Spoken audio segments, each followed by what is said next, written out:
പെട്ടെന്ന് ഒരാൾക്ക് പാമ്പ് കടിയേറ്റു. അവരൊരിക്കലും ചെയ്യാൻ പാടില്ലാത്ത കാര്യങ്ങൾ എന്തൊക്കെയാണ്?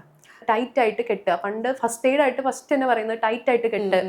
അത് ടൈറ്റ് ആയിട്ട് കെട്ടി കഴിഞ്ഞാൽ വെനത്തിന്റെ അബ്സോർഷൻ പിന്നെ മുകളിലേക്ക് കയറില്ല, അങ്ങനത്തെ ഒരു ധാരണയാണ്. പക്ഷെ അത് വളരെ തെറ്റാണ്.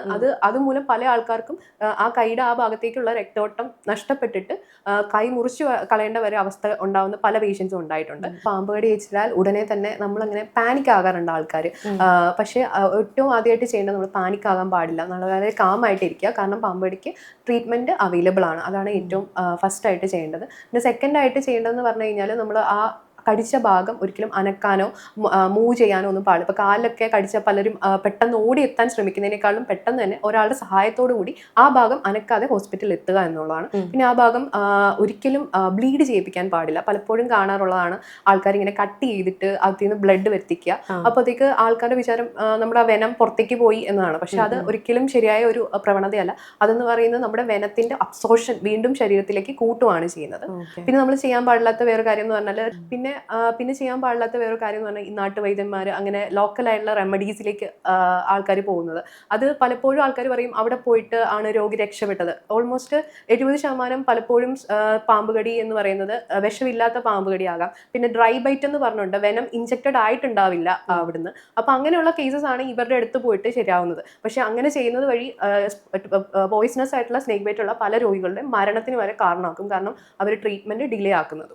അതേപോലെ തന്നെ ഹോസ്പിറ്റലുകൾ നമ്മൾ തിരഞ്ഞെടുക്കുന്ന ആന്റിവെനമുള്ള ഹോസ്പിറ്റലിൽ പോകുക എന്നുള്ളത് ഒരു പ്രധാനപ്പെട്ട കാര്യമാണ്. പലപ്പോഴും ഇപ്പം നമ്മളൊരു ജില്ലയിൽ തന്നെ ഒരുപാട് ഹോസ്പിറ്റൽ, നമുക്ക് കേരളത്തിലെ ഹോസ്പിറ്റൽസ് ഒരുപാട് അവൈലബിൾ ആണ്. പക്ഷെ പല ഹോസ്പിറ്റൽസിലും ഈ ആന്റി സ്നേക്ക് വെനം നമുക്ക് അവൈലബിൾ അല്ല. അപ്പം ഏറ്റവും ഇമ്പോർട്ടൻ്റ് എന്ന് പറയുന്നത് ആന്റി സ്നേക്ക് വെനം അവൈലബിൾ ആയിട്ടുള്ള ഒരു ഹോസ്പിറ്റൽസിൽ പോയി. ഇപ്പം ഗവൺമെന്റിന് തന്നെ ഒരുപാട് ഹോസ്പിറ്റൽസ് ഉണ്ടെങ്കിലും ഒള്ളി മെഡിക്കൽ കോളേജസിൽ മാത്രമാണ് പലപ്പോഴും ആന്റി സ്നേക്ക് വെനം അവൈലബിൾ ആയിട്ടുള്ളത്. പിന്നെ പാമ്പ് കടിയേറ്റ ആളുടെ കൂടെ വരുന്ന ആളുകൾ ഈ കടിച്ച പാമ്പിനെ എങ്ങനെയും ഒക്കെ എടുത്തുകൊണ്ട് വരാറുണ്ട്, കളക്ട് ചെയ്ത് കൊണ്ടുവരാറുണ്ട്. ഇത് എത്രത്തോളം, എങ്ങനെയാണ്, അതുകൊണ്ടുള്ള പ്രയോജനം എന്താണ്? അതുകൊണ്ട് ഒരുപാട് ഗുണങ്ങളും ഉണ്ട്, അതുപോലെ തന്നെ മോശവശവും ഉണ്ട്.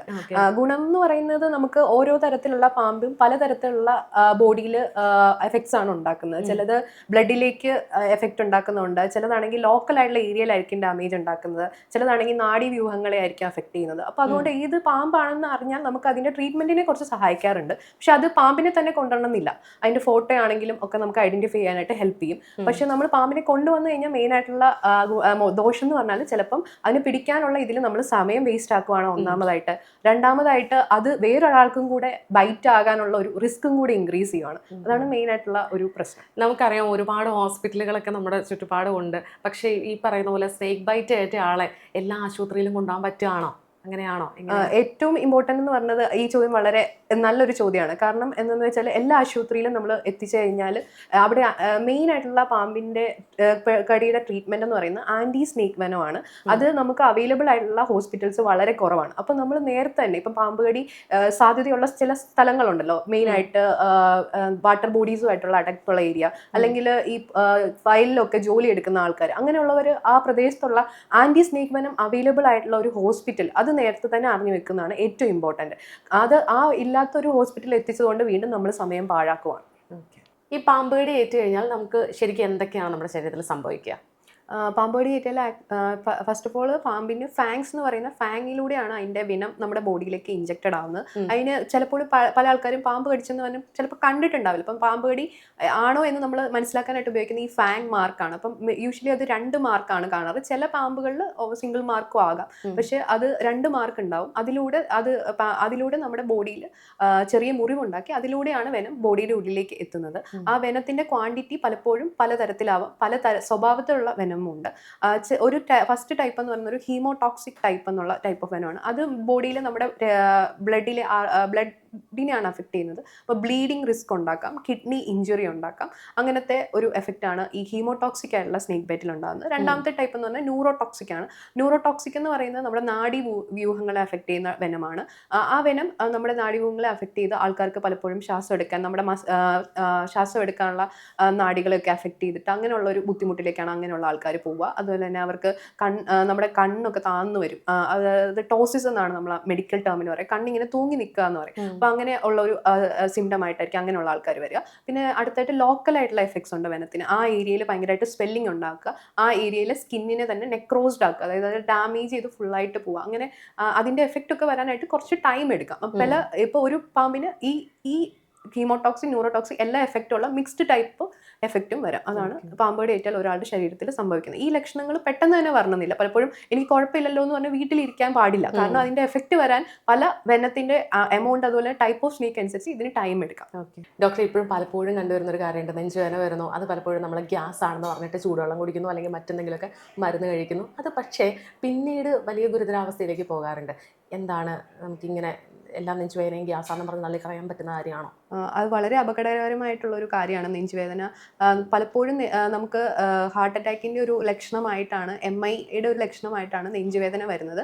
അത് ചില ആൾക്കാർക്ക് ചിലപ്പം ഗ്യാസിന്റെ പോലത്തെ സിംറ്റം ആയിട്ട് എറ്റിപ്പിക്കൽ ആയിട്ടുള്ള സിംറ്റംസ് നമ്മളത് പറയും. അങ്ങനെയായിട്ടായിരിക്കും ചില ആൾക്കാരിൽ അത് ലക്ഷണങ്ങൾ കാണിക്കുക. അപ്പം ഈ ടൈം എന്ന് പറയുന്നത് നമ്മുടെ MIയിൽ വളരെ ഇമ്പോർട്ടൻ്റ് ആണ്. അതിൽ ആദ്യത്തെ ഒരു 6 മണിക്കൂറിനുള്ളിൽ നമ്മൾ ഹോസ്പിറ്റലിൽ എത്തിച്ചു കഴിഞ്ഞാൽ പേഷ്യൻറ്റിന് കൊടുക്കാൻ പറ്റുന്ന ട്രീറ്റ്മെൻറ്റിൽ വ്യത്യാസമുണ്ട്. വിത്തിൻ 120 മിനിറ്റ്സിൽ എത്തിക്കഴിഞ്ഞാലാണ് നമുക്ക് എമർജൻസി ആയിട്ടൊരു ആൻജിയോപ്ലാസ്റ്റി പോലുള്ളത് ചെയ്യാൻ പറ്റും. അപ്പോൾ നമ്മൾ ഗ്യാസ് ആണെന്ന് വെച്ചിട്ട് വീട്ടിൽ തന്നെ തുടർന്ന് കഴിഞ്ഞാൽ നമ്മൾ ട്രീറ്റ്മെൻറ്റ് ഡിലേ ആവുന്നു. ഈ സമയത്ത് തന്നെ പല രോഗികളിലും മരണം വരെ സംഭവിച്ചിട്ടുണ്ട്. അതൊരു സിമ്പിൾ ഗ്യാസ് ആയിരുന്നില്ല, അവർക്ക് ശരിക്കും പറഞ്ഞാൽ ഒരു MI ഹാർട്ട് അറ്റാക്ക് ആയിരുന്നു അവർക്ക് സംഭവിച്ചിരുന്നത്. അപ്പോൾ നമ്മൾ നിരന്തരം കേൾക്കുന്ന ഒരു കാര്യമാണ് അല്ലെങ്കിൽ കാണുന്ന ഒരു കാര്യമാണ് തെരുവുനായ പ്രശ്നം എന്ന് പറയുന്നത്. അപ്പോൾ തെരുവുനായയുടെ കടിയേറ്റ് മരണം വരെ സംഭവിക്കുന്ന സാഹചര്യങ്ങളൊക്കെ ഉണ്ടാകാറുണ്ട്. അപ്പം ഒരു നായ കടിച്ചു കഴിഞ്ഞാൽ നമ്മൾ എന്തൊക്കെയാണ് ആദ്യം ഫസ്റ്റ് എയ്ഡ് ആയിട്ട് ചെയ്യേണ്ട കാര്യങ്ങൾ എന്തൊക്കെയാണ്? ഫസ്റ്റ് എയ്ഡ് ആയിട്ട് ചെയ്യേണ്ടതെന്ന് പറഞ്ഞാൽ നമ്മൾ കടിച്ച മുറിവിൻ്റെ ഭാഗം നമ്മൾ വെള്ളത്തിൽ കഴുകി സോപ്പിൻ്റെ സഹായത്തോടെ കഴുകുന്നതാണ് ആദ്യമായിട്ട് ചെയ്യേണ്ടത്. പിന്നെ രണ്ടാമതായിട്ട് ചെയ്യേണ്ടതെന്ന് പറഞ്ഞാൽ നമ്മൾ എത്രയും പെട്ടെന്ന് തന്നെ അടുത്തുള്ള ഹോസ്പിറ്റലിൽ പോകാം. നമ്മൾ വീട്ടിലുള്ള നായ ആണെങ്കിലും അതുപോലെ തന്നെ പുറത്തുനിന്നുള്ള നായ ആണെങ്കിലും അതുപോലെ തന്നെ വാക്സിനേറ്റഡ് ആയിട്ടുള്ള നായ ആണെങ്കിലും നമുക്ക് പലപ്പോഴും റാബീസ് വാക്സിനേഷൻ്റെ ആവശ്യമായിട്ടുണ്ട്. ഇപ്പം ഒരു മാസത്തിന് ഉള്ളിൽ നമ്മുടെ പട്ടിക്ക് വാക്സിൻ എടുത്തത് ഒരിക്കലും നമ്മുടെ ആൻറ്റി റേബീസിൻ്റെ ട്രീറ്റ്മെൻറ്റുമായിട്ട് അതിന് ഒരു റിലേഷനും ഇല്ല. നമ്മളുടെ ഇമ്മ്യൂണൈസേഷൻ ആണ് ഏറ്റവും ഇമ്പോർട്ടൻ്റ്. പിന്നെ ആ വൂണ്ടിൻ്റെ അനുസരിച്ചാണ് നമ്മൾ അതിൻ്റെ ട്രീറ്റ്മെൻറ്റ് ഡിസൈഡ് ചെയ്യുന്നത്. പലപ്പോഴും നമുക്ക് 2 തരത്തിലുള്ള മരുന്നുകളാണ്, റാബീസിൻ്റെ വാക്സിനും അതുപോലെ തന്നെ അതിൻ്റെ ഇമ്മ്യൂണോഗ്ലോബുലിനും ഉണ്ട്. ഏത് തരത്തിലുള്ള മരുന്നാണ് കൊടുക്കുന്നതെന്ന് ആ മുറിവിനെ അനുസരിച്ചിരിക്കും. പക്ഷേ നമ്മൾ വീട്ടിലെ വാക്സിനേറ്റഡ് ആയിട്ടുള്ള ഡോഗ് ആണെങ്കിൽ പോലും അതിൻ്റെ കടിയേറ്റാലും നമുക്ക് രോഗിക്ക് എന്താണെങ്കിലും റാബീസ് വാക്സിൻ ആവശ്യമാണ്. പട്ടിയുടെ വാക്സിൻ എടുത്ത സ്റ്റേറ്റസ് ഒരിക്കലും നമുക്ക് റാബീസ് വരുന്നോ ഇല്ലതിനെ അഫക്റ്റ് ചെയ്യുന്നില്ല. നമ്മളുടെ ഇമ്മ്യൂണൈസേഷൻ സ്റ്റാറ്റസ് ആണ് നമ്മൾക്ക് റാബീസ് വരുമോ എന്നതിനെ തീരുമാനിക്കുന്നത്. ഈ റീസെൻ്റ് ആയിട്ട് നമ്മൾ കണ്ട ഒരു വാർത്ത ഉണ്ടായിരുന്നു, ഫുഡ് പോയിസൺ ആയിട്ട് 2 പേര് മരിച്ചത്, പുറത്തു വന്ന് ഫുഡ് കഴിച്ചു. അതേപോലെ തന്നെ നമ്മൾ വീട്ടിലാണെങ്കിലും ചില ഫുഡുകൾ നമുക്ക് അലർജി ആകാറുണ്ട്, ചില മാരകമായിട്ടുള്ളൊരു അവസ്ഥയിലേക്കൊക്കെ പോകാറുണ്ട്. ഇപ്പം എന്തൊക്കെയാണ് നമ്മൾ ചെയ്യേണ്ടത്, അതായത് വീട്ടിൽ തന്നെ ഫസ്റ്റ് എയ്ഡ് ആയിട്ട് ചെയ്യേണ്ട കാര്യങ്ങൾ, ശ്രദ്ധിക്കേണ്ട കാര്യങ്ങൾ എന്തൊക്കെയാണ് ഫുഡ് പോയിസൺ ഉണ്ടായിക്കഴിഞ്ഞാൽ? ഫുഡ് പോയിസൺ ഉണ്ടായിക്കഴിഞ്ഞാൽ പല ആൾക്കാരും അത് വളരെ സിമ്പിളായിട്ട് കാണാറുണ്ട്. ഇപ്പം കഴിഞ്ഞ ദിവസമൊക്കെ ആ ന്യൂസ് ഞാൻ കേൾക്കുകയുണ്ടായി. അപ്പോൾ അതിൽ ശരിക്കും പറഞ്ഞാൽ അവർക്ക് ഫുഡ് പോയിസണേക്കാളും അവർക്കൊരു അലർജിക് റിയാക്ഷനാണ്. സാധാരണ ആൾക്കാർക്ക് ചിലപ്പോൾ അത് ഫുഡ് പോയിസൺ ആണോ അലർജിക് റിയാക്ഷൻ ആണോ എന്ന് ചിലപ്പോൾ മനസ്സിലായില്ല എന്ന് വരാം. ഇപ്പൊ ആ ആൾക്കാർക്ക് ഇതിന്റെ രണ്ടിന്റെയും സിംറ്റം അത് അലർജിക് റിയാക്ഷൻ ആണെങ്കിൽ നമുക്ക് ഇതുപോലെ തന്നെ ഛർദി, വയറ്റിൽ ഒഴിച്ചില് അങ്ങനെയൊക്കെ തന്നെയാണ് വരുന്നത്. അത് ഫുഡ് പോയിസൺ ഉണ്ടാവില്ല. അപ്പോൾ എന്താണെങ്കിലും നമുക്ക് അമിതമായിട്ടുള്ള ഛർദി, ലൂസ് മോഷൻ, അതുപോലെ തന്നെ ആൾക്ക് തലകറക്കം ഉണ്ടാവുക, ശ്വാസമുട്ടൽ ഉണ്ടാവുക, അങ്ങനെ എന്തെങ്കിലും ലക്ഷണങ്ങൾ ഉണ്ടെങ്കിൽ ഉടനെ തന്നെ ഹോസ്പിറ്റലിൽ എത്തണം. അതുപോലെ തന്നെ ഫുഡ് പോയിസണിൽ നമ്മൾ വളരെ ഇതായിട്ട് കാണുന്നതാണ്, മെഡിക്കൽ ഷോപ്പിലൊക്കെ ചെന്ന് നമ്മൾ ഫുഡ് പോയിസൺ ആണെന്ന് പറഞ്ഞു കഴിഞ്ഞാൽ അവർ ഫസ്റ്റ് എടുത്ത് കൊടുക്കുന്നത് ഈ ഫുഡ് പോയിസണുള്ള ആന്റിബയോട്ടിക്, ബാക്ടീരിയൽ ഇൻഫെക്ഷൻ ആണെങ്കിൽ കൊടുക്കുന്ന ആന്റിബയോട്ടിക്കുകൾ അവർ എടുത്ത് കൊടുക്കുന്നത്. പക്ഷെ ശരിക്കും പറഞ്ഞാൽ മെജോറിറ്റി ഫുഡ് പോയിസണിൽ ചിലത് വൈറലാകാം. പലതരത്തിലുള്ള ഫുഡ് പോയിസൺ കോസ് ചെയ്യുന്ന ബാക്ടീരിയാസ് ഉണ്ട്, വൈറസസ് ഉണ്ട്. അപ്പോൾ ഒരിക്കലും നമ്മൾ സെൽഫായിട്ട് നമ്മൾ ഈ മരുന്നുകൾ കഴിക്കാൻ പാടില്ല. ഈ ആന്റിബയോട്ടിക്കുകളൊക്കെ നമ്മൾ ആവശ്യമില്ലാതെ കഴിച്ചു കഴിഞ്ഞാൽ നമുക്ക് അതിനുള്ള റെസിസ്റ്റൻസ് ഉണ്ടാവാം. ഫുഡ് പോയിസണിന്റെ ഏറ്റവും ഇമ്പോർട്ടൻ്റ് ശരീരത്തിലെ ഡീഹൈഡ്രേഷൻ മാനേജ് ചെയ്യുന്നതാണ്.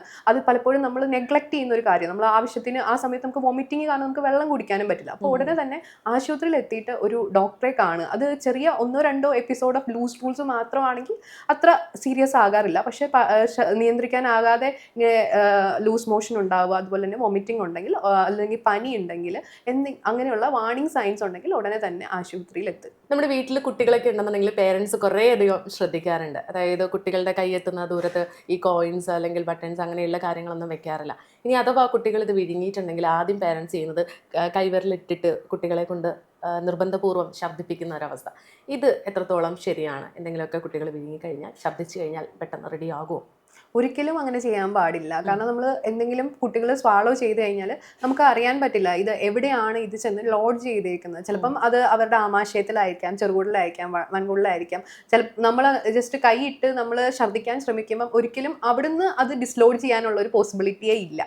പിന്നെ ചിലപ്പോൾ നമ്മുടെ ശ്വാസകോശത്തിന്റെ അങ്ങോട്ടും ഈ ബട്ടൺസ് അങ്ങനെ പോകാറുണ്ട്. അപ്പോൾ നമ്മളിങ്ങനെ നമ്മൾ മനഃപൂർവ്വം നമ്മൾ ഒരു കുട്ടീനെ ഇങ്ങനെ ഛർദ്ദിപ്പിക്കാൻ ശ്രമിക്കുമ്പോഴത്തേക്ക് കുട്ടിക്ക് ഈ ബട്ടൺ എല്ലാം ചിലപ്പം ഡിസ്ലോഡ് ചെയ്തിരിക്കുന്ന സ്ഥലത്തുനിന്ന് വേറൊരു സ്ഥലത്തേക്ക് മാറാം. അത് ശ്വാസകോശത്തിലേക്ക് പോകാം. അതുപോലെ തന്നെ ഈ വൊമിറ്റ് ചെയ്യുന്ന സാധനം ശ്വാസകോശത്തിലേക്ക് എത്തി ആസ്പിറേഷൻ, ന്യൂമോണിയ ഉണ്ടാകും. കുട്ടിയുടെ കണ്ടീഷൻ അത് വേഴ്സൺ ആവത്തുള്ളൂ.